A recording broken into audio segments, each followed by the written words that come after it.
ഓം ശ്രീ ഗുരുഭ്യോ നമഃ. അമ്മയെ സന്ദർശിക്കാറുള്ള ഒരു കുടുംബം ആശ്രമത്തിലെത്തി.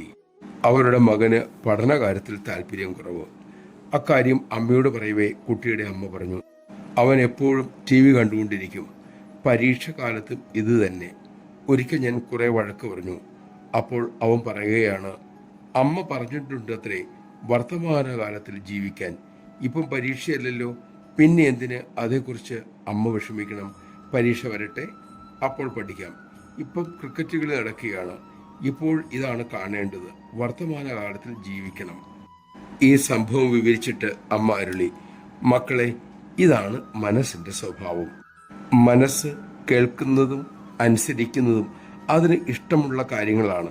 അല്ലെങ്കിൽ അതിന് ഇഷ്ടപ്പെടുന്ന വിധത്തിൽ കാര്യങ്ങളെ മുറിച്ചും ചേർത്തും അതിന് ഇഷ്ടപ്പെടുന്ന വിധത്തിലാക്കും.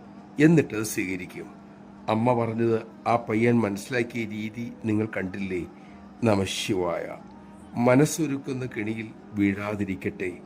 അതിന് ഒരേയൊരു വഴി, അമ്മ പറഞ്ഞത് ചോദ്യം ചെയ്യാതെ അനുസരിക്കുക തന്നെയാണ്.